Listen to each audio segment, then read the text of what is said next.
அஸ்ஸலாமு அலைக்கும். Good evening, வணக்கமானவர்களே. நாங்கள் இன்றைய பாட வேலையில பார்க்க போறது குறிப்பாக இந்த ஒன்பதாவது யூனிட் சம்பந்தமாகத்தான் நாங்கள் பார்க்க இருக்கிறோம். ஸோ இந்த 9வது யூனிட்ல ஆல்ரெடி நாங்கள் படிச்சு முடிச்சிட்டோம். அதாவது தாராள ஜனநாயகம், பிரதித்துவ ஜனநாயகம். ஜனநாயகம் பற்றி ரெண்டு என்ன கருதான், தாராள ஜனநாயகம், பிரதித்துவ ஜனநாயகம். ஸோ அந்த ரெண்டையுமே நாங்கள் படிச்சு முடிச்சிட்டோம். ஸோ இன்றைய தினம் நாங்கள் ஜனநாயகத்துடைய பண்புகள் பல இருக்குது. யாப்புருவாத்துல ஆரம்பிச்சு சட்டத்தின் ஆட்சி, வலுவேராக்கம், அதே மாதிரி தடைகள், சமன்பாடு, நீதித்துறை அதிகாரம், மனித உரிமைகள் அப்படின்னு அந்த பட்டியல் நீண்டு கொண்டே செல்கிறது. ஸோ அந்த வகையில நாங்க இன்னைக்கு பார்க்க போற இந்த ஜனநாயகத்துல பண்புகள் ஒன்று யாப்புருவாதம், இன்னொன்று மக்கள் இறைமை என்றதுதான் நாங்க பார்க்க இருக்கிறோம். சரி. ஸோ முதலாவது யாப்புருவாதம் அப்படின்னா என்ன புள்ளல்? யாப்புருவாதம்னா என்ன தெரிஞ்சது சொல்லுங்க பாம். யாப்புருவாதம்னா என்னன்னு எனி ஐடியா? யாப்பில் எழுதப்பட்ட சட்டத்தை வச்சு யாப்புல எழுதப்பட்ட சட்டத்தை வச்சு யாப்பொன்றில் எழுதப்பட்ட யாப்பொண்டு எழுதுறதா? ஆட்சி செய்து அப்படி. ஆட்சி செய்யறதா? இல்ல நாட்டை அத அது எழுதப்பட்டது. ஓகே ஓகே, இங்க பாருங்க. யாப்புன்றது ஒரு புத்தகம். ஒரு புத்தகம் மாதிரி, ரைட்? அதாவது நாம வரலாறு புத்தகம், அரசியல் புத்தகம், அதே மாதிரி ஜியோகிராஃபி புத்தகம், இது மாதிரி அரசியல் யாப்புருவாதம் ஒரு புத்தகம் தான் அது. யாப்புன்னா அது ஒரு புத்தகம். சரி. எனவே எந்த ஒரு நாட்டுல அந்த யாப்பை அடிப்படையாக கொண்டு ஆட்சி நடக்குதோ அதை யாப்புருவாதம் அப்படின்னு சொல்லுவாங்க. சிம்பிளா சொல்றேன்னா இதுதான். இப்ப நம்ம நாடு நம்ம நாட்டோட பிரசிடென்ட், அதே மாதிரி பிரைம் மினிஸ்டர், இவங்க ரெண்டு பேரும் நினைச்ச மாதிரியா நாட்டை ரன் ரன் பண்றாங்க? இல்ல அப்ப எப்படி ரன் பண்றாங்க? யாப்பு அடிப்படையா கொண்டு யாப் அடிப்படையாக கொண்டு போய் இந்த நீங்க லோயஸ் மார பார்த்துருக்கிறீங்க தானே? அவங்க லோயஸ் ஏன் சொல்றேன்? சட்டத்தை லோயர் அடிப்படையா கொண்டு நீதி வழங்குறதா சட்டத்தை சட்டத்தை படிச்சதா? படிச்சதால எந்த சட்டத்தை படிச்சுக்கிறாங்க? சரி. இப்ப எங்க நீங்க நாட்டோட எல்லாம் பாஸ் சட்டத்தை ஆகணுமாக யாப்பில் இருந்தா, எழுதப்பட்ட சட்டம் ஓகே, நீங்க எல்லாம் பாஸ் ஆகணுமா இருந்தா உங்களுக்கு ஒரு கைடு உண்டு. எக்ஸாம் டிபார்ட்மெண்ட் தந்திக்கு தானே கைட் பண்ணாம ஒரு கைட், பயமுடாம ஒரு கைடு ஒன்று தந்திக்கிறாங்க அந்த ஆசிரியர் வழிகாட்டி. அதே மாதிரி இலங்கையிலையும் இலங்கைக்கு என்று சொல்லி ஒரு புத்தகம் ஒன்று இருக்குது. அதான் கான்ஸ்டிடியூஷன், அரசியல் அமைப்புன்னு சொல்லுவாங்க. அந்த அமைப்பை நீங்க எல்லாம் படிக்க மாட்டீங்க. அதை படிக்கிறது லோயஸ் மார்க் தான். அதை படிச்சா உங்களுக்கு பட்டம் ஒன்று கிடைக்கும், லோயஸ் சொல்லி.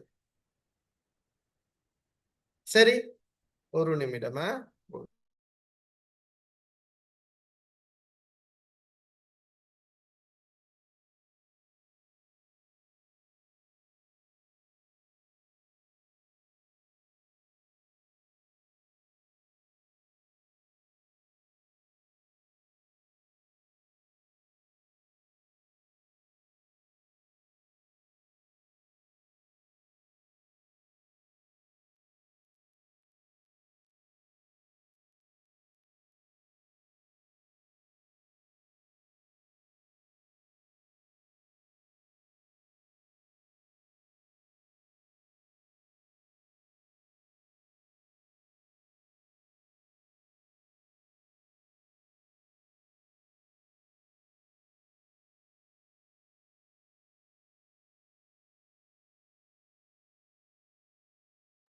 Right, okay பிள்ளல்.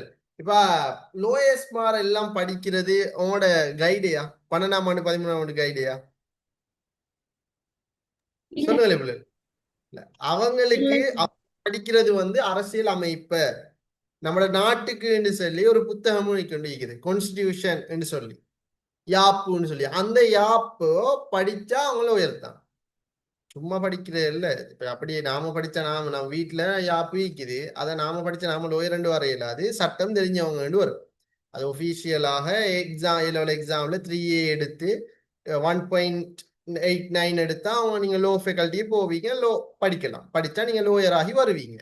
அப்படி இல்லையா, லோ காலேஜுக்கு என்ட்ரன்ஸ் எக்ஸாம் இருக்குது, அதை சிட் பண்ணி பாஸ் ஆகினா நீங்க அங்க போயிட்டு 3 வருஷத்துல லோயர் ஆகி வருவீங்க. அதுவும் இல்லையா, ஓப்பன் யூனிவர்சிட்டியில லோ டிகிரி இருக்குது, அதை நீங்க படிச்சு லோ லோ செஞ்சுட்டு அதுக்கு பிறகு நீங்க LLB முடிச்சுட்டு லோ செஞ்சுட்டு லோயர் ஆகி வரலாம். இப்படியான வழிமுறைகள் இருக்குது. இப்ப அவங்க எல்லாம் லோயர்ன்றது இந்த அரசியலமைப்பு படிச்சதான் லோயர், ரைட்? இப்ப நான் கேக்குறேன், சைனால எல்லாம் என்ன இருக்குது? இப்ப ஒரு ஜனநாயக நாடுன்னு சொன்னா கட்டாயம் இந்த யாப் ஒன்று ஈக்கும். நம்ம நாடு ஜனநாயக நாடு. இதுல யாப்புல சொல்லப்பட்ட மாதிரித்தான் எல்லாமே நடக்கணும். யாப்ப மீறி ஏதாலும் இந்த ஜனாதிபதி செஞ்சா, இப்ப ஜனாதிபதிக்கு சொல்லப்பட்டிருக்குது அப்படின்னா பிரதமரை பதவி நீக்க இயலா, பிரதமரை பதவி நீக்க முடியாதுன்னு இருக்குது. யாப்புல அப்படி எழுதப்பட்டிருக்குது. இப்ப திடீர்னு இவர் பதவி நீக்கி விட்டாருண்டா, ஹரணி விமலசூரியமே பிரதமர் பதவி நீக்கிட்டாருண்டா, என்ன நடக்கும்?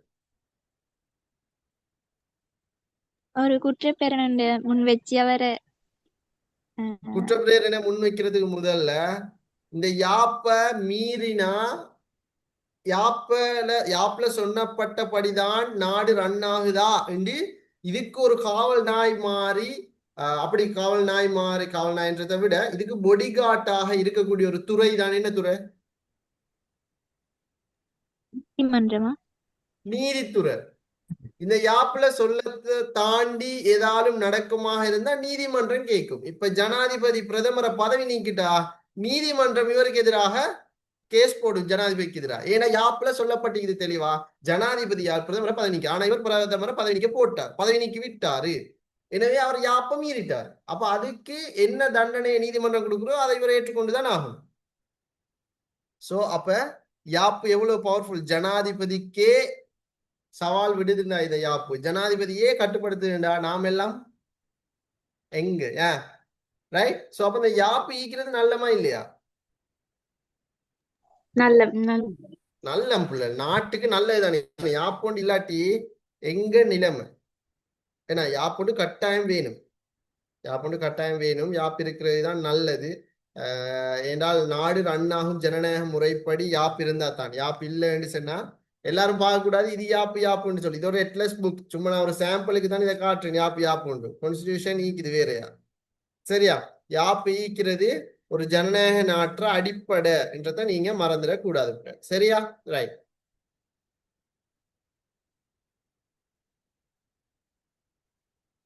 இப்ப இதுல நீங்க பாத்தீங்கன்னு சொன்னா இந்த, அதாவது எளிமையா சொல்ற வேண்டாம், அப்படித்தான் ஒரு நாட்டுல யாப்ப அடிப்படையாக கொண்டு ஆட்சி நடக்குமா இருந்தா அதுதான் யாப்புருவாதம். இதெல்லாம் தாராண்மைவாதத்திட பெருமானம் ஒன்றாகத்தான் இந்த யாப்புருவாதம் அறிமுகமாயிடுச்சு.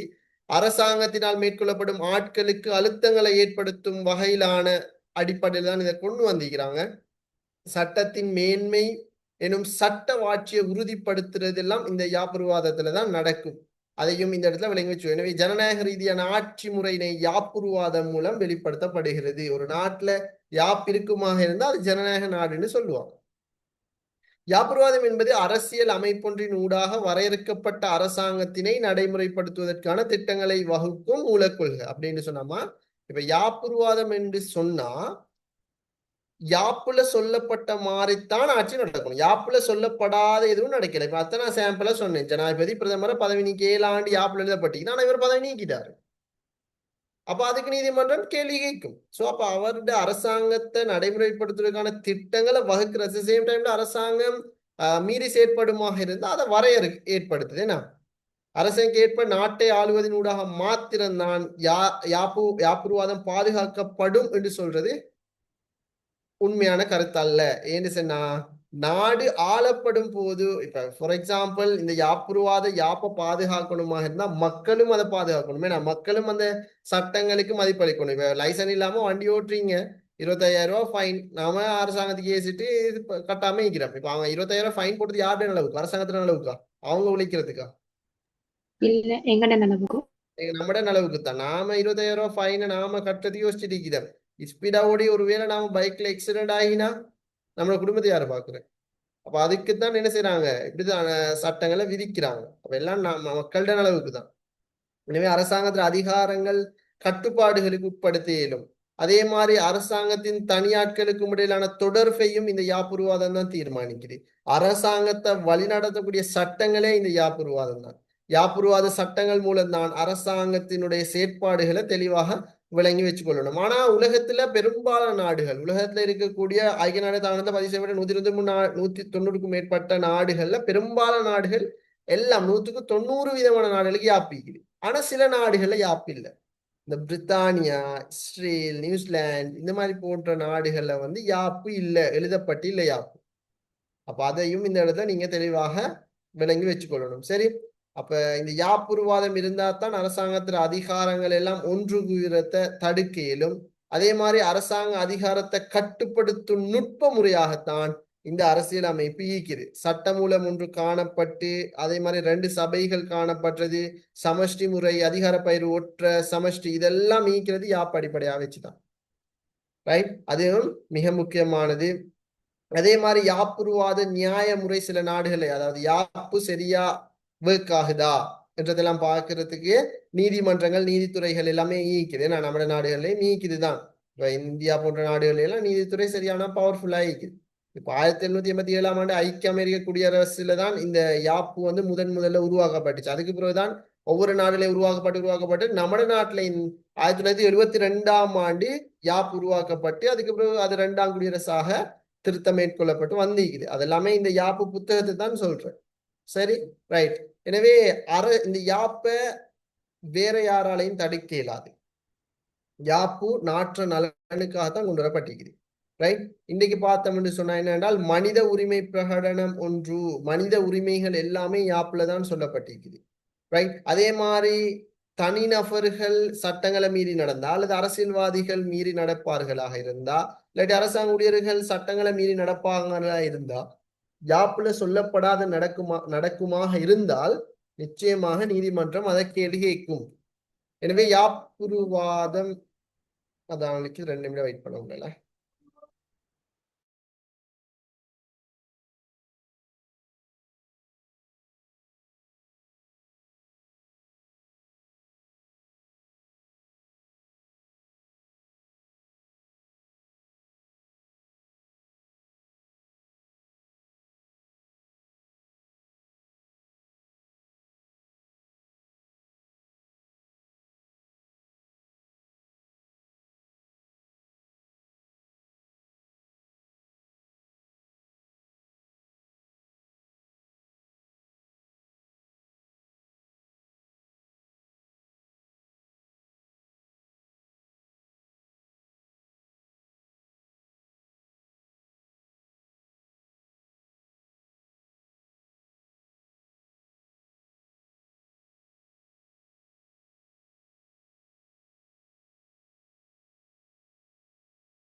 ரைட், எனவே பிள்ளைகள் இந்த யாப்புருவாதம் என்றது ஒரு நாட்டுக்கு கட்டாயம் தேவை. ரைட், யாப்பு இருந்தா தான் ஒரு நாடு சிறந்த முறையில் நடக்கும். இப்ப டிரைவர் இல்லாம பஸ் போனா என்ன நடக்கும்? டிரைவர் இடிபட்டு இல்லாம பஸ் போனா நடக்கும். எங்கேயாவது போய் முட்டிட்டு நிக்கும். இந்தியாவுக்கு தான் போய் நிற்கும். சரி, இப்ப நான் சும்மா கேட்கிறேன், டிரைவர் இல்லாம ஒரு பஸ் இருக்குது, நீங்க என்ன செய்வீங்க? ஒரு நிமிடமா.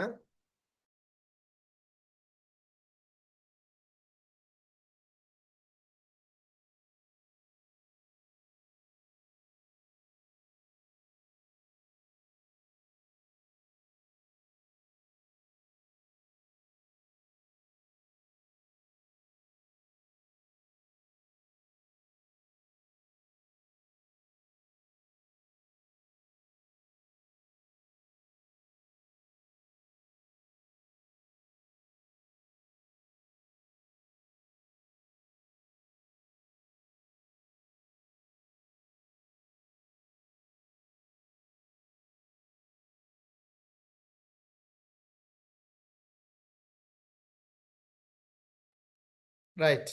ஓகே பிள்ளைகள், தாங்கள் மன்னிக்கவும். சரி, எனவே இப்ப ரியோ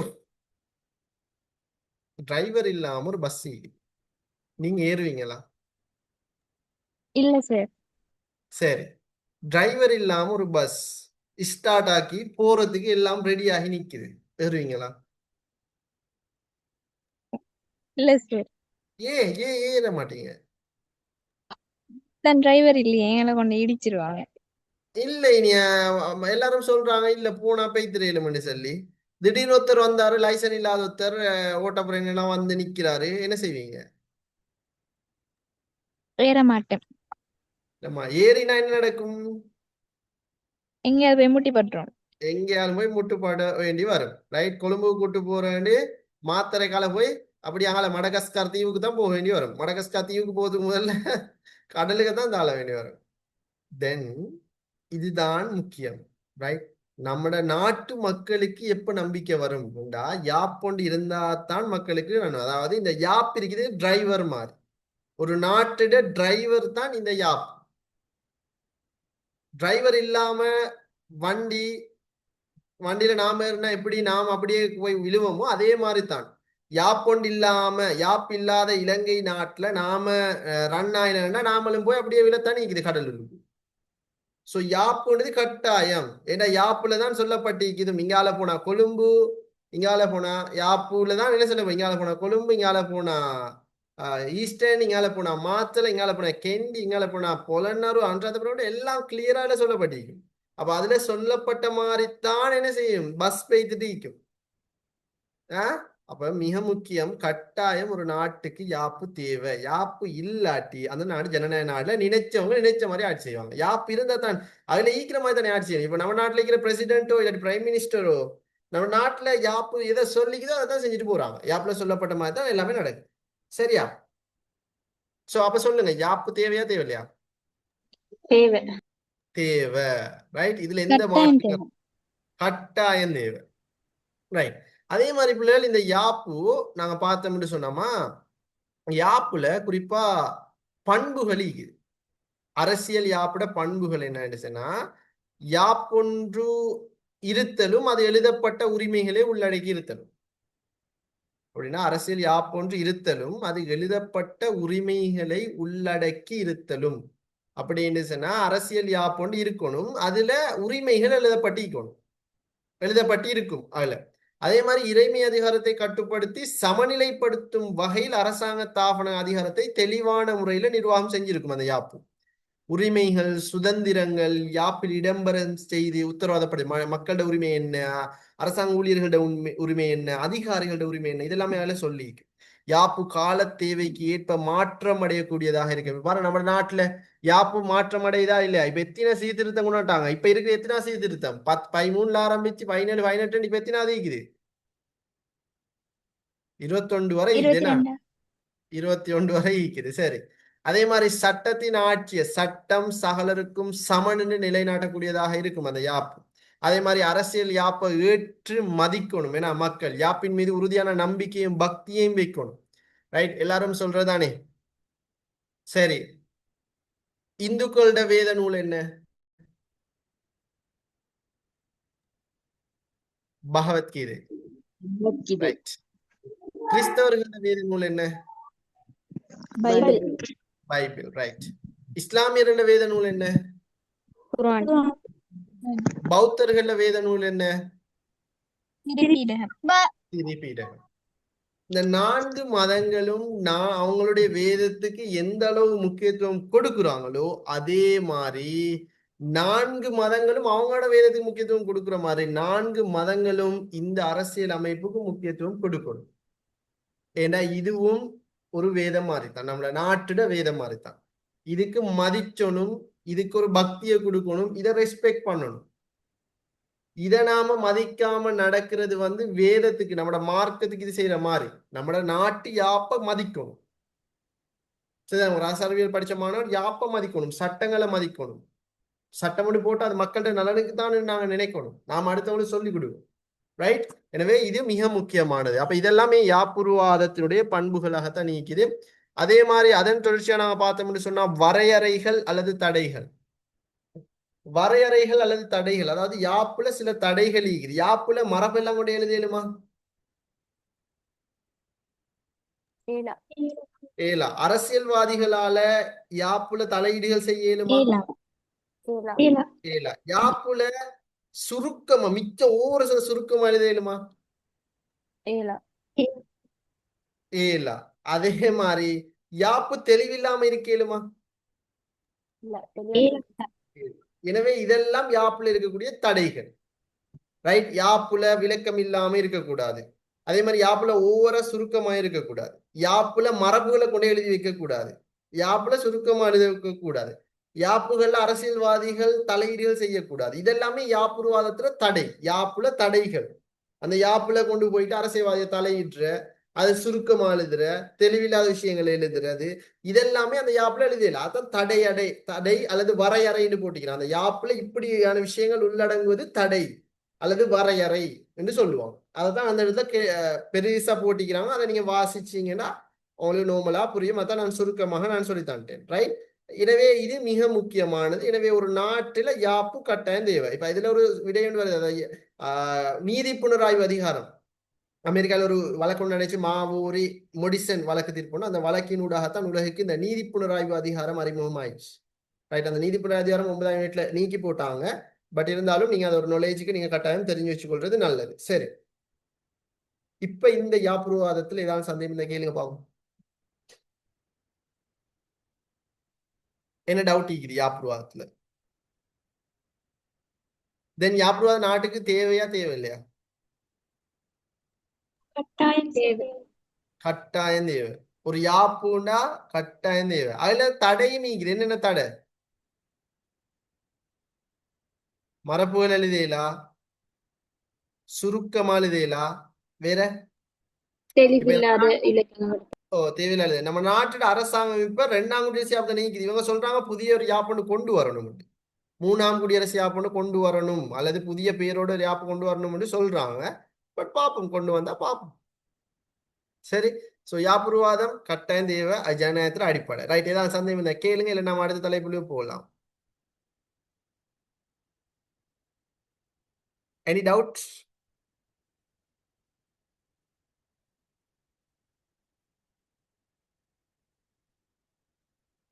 ஆயிஷா, எதுவும் டவுட்?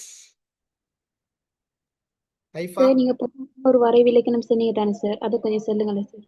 எந்த வர விளக்கணமா? ஒரு நாட்டில் யாப்பை அடிப்படையாக கொண்டு அதுக்கு பிறகு எப்படி வரும்? ஒரு ஒரு நாட்டுல யாப்பு அடிப்படையாக கொண்டு ஆட்சி இடம்பெறுவதே யாப்புருவாதம். சிம்பிள். Okay sir.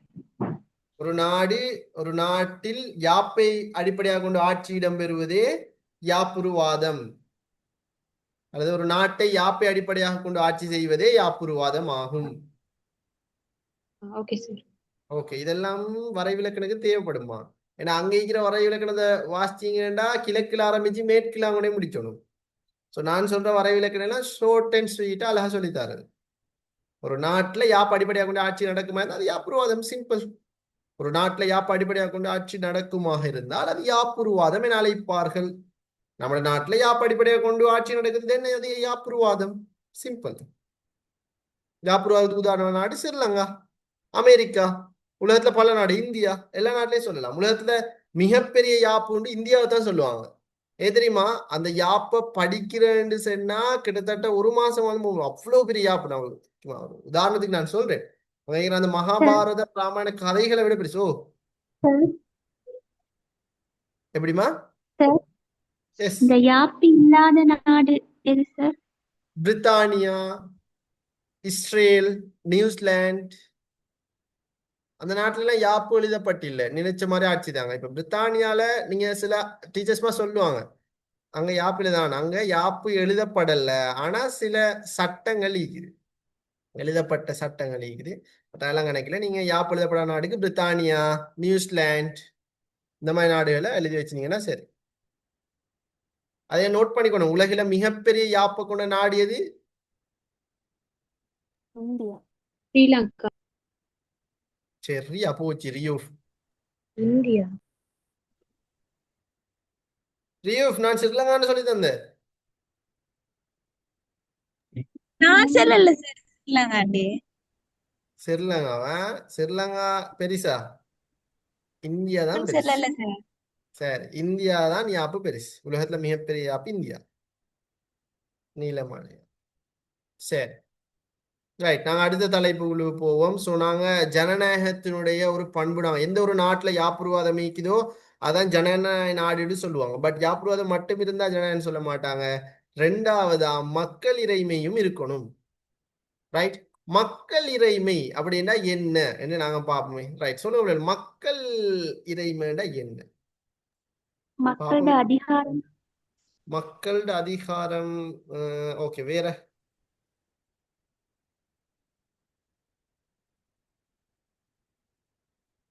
தெரிஞ்சதை சொல்லுங்க. யாப்பூர், சாரி, மக்கள் இறைமை சம்பந்தமாக இதுக்கு முதல்ல என்ன தெரிஞ்சிருக்கிறீங்க? மக்கள் இறைமைனா என்ன? மக்கள் விருப்பம், உரிமை. மக்கள் விருப்பம்தான் உரிமை. ஓகே, வேற? ஒரு நாட்டுல மக்கள் ஆட்சி செய்யறது ஆட்சி. ரைட். மரியம், மரியம். ஓ சார் ஓகே. வீட்ல யார் யாரு?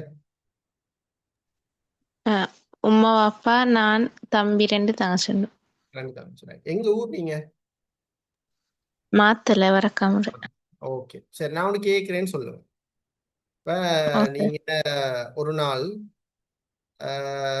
வீட்டுக்கு சொல்லாம ஃப்ரெண்ட வீட்டுக்கு போட்டீங்க, ஃப்ரெண்ட வீட்டுக்கு போய்த்துட்டீங்க. இப்ப உங்களோட உமா அப்பாவும் தேடுறாங்க, இந்த பிள்ளை வரல வரல வரல. ஆனா நீங்க ஏர்லியா வந்துடும் நம்பிக்கையில சொல்லாம போயிட்டீங்க. ஆனா கொஞ்சம் லேட் ஆயிடுச்சு, ஒரு 6 மணி 6:10 ஆயிடுச்சு. திடீரென்று தெரிய வருது நீங்க ஃப்ரெண்ட் விட்ட படிக்கிறதுக்கு வந்தேன்னு சொல்லி. போனை அடிச்சு செல்லத்தான் நீங்க பார்த்தா, ஆனா போன்ல பேலன்ஸ் முடிச்சு. அதனால சொல்லிக்கலாம் போயிட்டு. அப்ப நீங்க ஃப்ரெண்டை விட்ட படிக்க வந்தீங்க. சரி, இப்போ வாப்பாக்கு இந்த விஷயம் தெரிய வருது. வாப்பா வந்தாங்க. வந்து முதலாவது உங்களுக்கு 2 அடி போட்டுட்டு அப்படியே உங்களை என்ன செய்யறாங்க, கூட்டிட்டு போறாங்க. ஓகேயா? ஓ சார் ஓகே, அது அப்படியே இருக்கட்டும். அதே மாதிரி மரியம், அதே மாதிரி அதே சூழல், அதே சிச்சுவேஷன், போய் படிக்கிறாங்க ஃப்ரெண்டை விட்டு.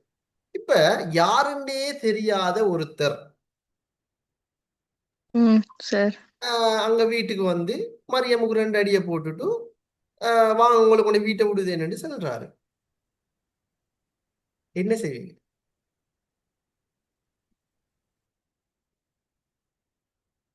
என்னம்மா செய்வீங்க?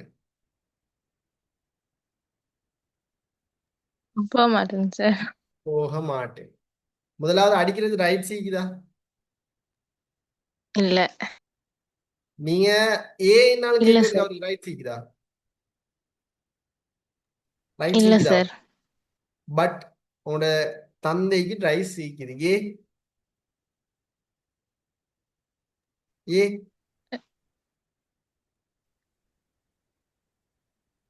ஏ மரியம், ஏன்னா உங்களோட பெற்றது தந்தை, தந்தைக்கு உரிமைக்கு தானே.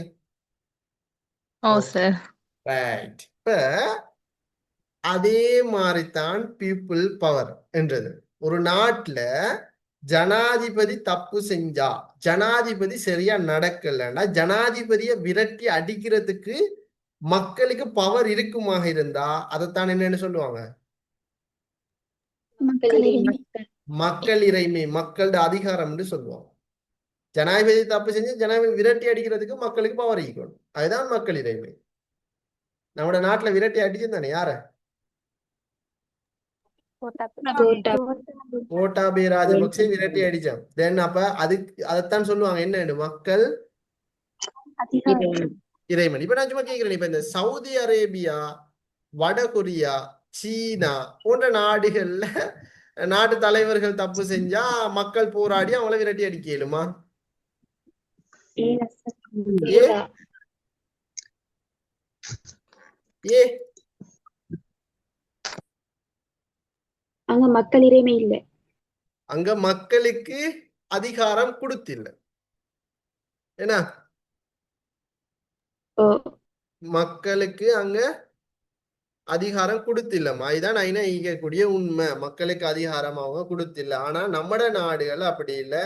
முழு பவரும் நம்ம நாட்டுல மக்கள் இருக்குது. அதுதான் மக்கள் இறைமை என்று சொல்லுவாங்க. உங்களுக்கு தெரியும், நம்ம நாட்டுல ஜனாதிபதியை விரட்டி அடிக்கிறதுக்காக ஒட்டுமொத்த நாடுமே கடைச கொழும்புல ஒன்றிணைஞ்சு ஜனாதிபதியையும் விரட்டி அடிக்கிறதுல வெற்றி கண்டாங்க. ஏன்னா அதை யாராலையும் மறக்க இயலா, மறக்கவும் முடியாது, மறக்கிற சம்பவமா அது, ரைட்? அப்ப அதெல்லாமே எது சொல்லுவாங்கன்னா அதாவது மக்கள் இறைமை. இப்ப இதே சவுதி அரேபியா போன்ற நாடுகள் நடக்குமா இருந்தா, இல்ல சைனா வடகொரியா போன்ற நாடுகள் இருக்குமா இருந்தா ஒன்றும் செய்ய இயலாது. வாயை பொத்தினா வாயை துறந்தா கொண்டே போட்டுருவாங்க. இங்க ஜெயில கொண்டே போட்டுருவாங்க, அங்க ஒன்றும் செய்ய இயலாது. ஆனா நம்மட நாடுகள் அப்படி இல்லை. ஜனாதிபதிகளா வாரவங்க எல்லாரும் மக்களுக்கு நல்லது செய்யணும், இல்லாட்டி மக்கள் விரட்டி போட்டுருவாங்க என்ற பயம் அவங்களுக்கு எப்பவும் இருக்கு. ஏன்னா அதிகாரம் இங்க மக்களுக்கு ஈக்குது. ஏன்னா இது மறந்தீங்களா? இல்ல பாராளுமன்றம் இல்ல மறக்கல சார், மறக்கல. மறக்கிற சம்பவமா இது? ஏன்னா இல்ல இங்க சார். மக்களுக்கு என்ன ஈக்குது? பவர் ஈக்குது, அப்படித்தானே?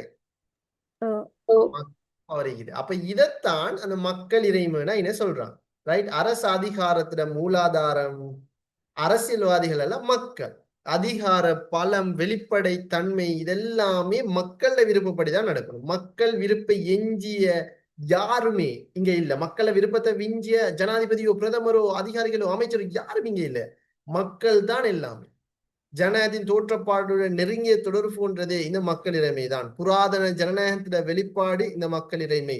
ஜனநாயகம் தொடர்பான பாரம்பரிய எண்ணக்கருட ஒரு பகுதியும் கூட இந்த மக்கள் இறைமை தான். எனவே இத ஒரு கோட்பாடாக முன் வச்சவர் தான். மக்கள் இறைமை கோட்பாடு பற்றி வெளிப்படுத்தியவர், அதை முன் வச்சவர் தான் இந்த ஜீன் ஜாக் ரூசோ. இவரை சமூக கோட்பாட்டாளர்கள் இவர் என்ன மக்கள் இறைமையை மையப்படுத்திய மாதிரி ஒன்றாகத்தான் இவர் குடியரசு முறைன்னு சொல்றாரு. இப்ப நம்ம நாடு பிள்ளைகள் 1948 சுதந்திரம் அடைஞ்சதான். ஆனா அது பூரண சுதந்திரமா? அதுக்குதான் சொல்லுவாங்க டொமினியன் அந்தஸ்து. அந்த டைம் மக்களுக்கு இறைமை இருக்கல, இந்த பவர் மக்களுக்கு இருக்கல. ஏண்டா அது சுதந்திரம் தான், நம்ம நாடு சுதந்திரம் அடைஞ்சு. ஆனா அது பூரண சுதந்திரம் இல்லை. அப்ப அந்த டைம்ல இருந்த மக்களுக்கு மக்கள் இறைமை இருந்தேன்னு சொல்லலாம். ஆனா 1972 தான் நம்ம நாடு குடியரசா மாறிச்சு. பூரண சுதந்திரம். பாருங்க, சுதந்திர தினத்துக்கும் குடியரசு தினத்துக்கும் இதான் டிஃப்ரெண்ட். சுதந்திர தினம்டா சுதந்திரம் அடையிற அவ்வளவுதான். ஆனா குடியரசு தினம்டா தான் பூரண சுதந்திரம் அடையிற.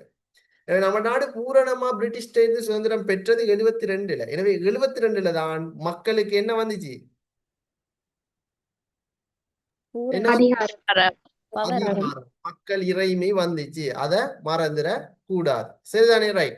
எனவே பாராளுமன்ற இறைமையிலிருந்து மக்கள் இறைமையுடைய அரசாங்கம் ஒன்றை நோக்கி பயணிப்பதுதான் இட முக்கியமானது. உதாரணமாக மக்கள் இறைமை கொண்ட நாடுகளுக்கு ஐக்கிய அமெரிக்காவை குறிப்பிடலாம், நம்ம நாட்டை குறிப்பிடலாம், இந்தியாவை குறிப்பிடலாம். இதெல்லாமே மக்கள் இறைமை கொண்ட நாடுகளாகத்தான் நீக்குது. இவ்வளவுதான் நான் இணைகிற சாப்டர் க்ளோஸ். இப்ப இதுல சந்தேகம் கேளுங்க. Any doubts?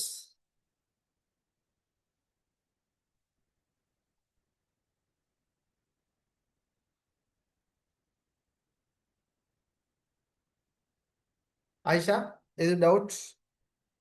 ஹலீமா இப்ப பேசுறல்ல,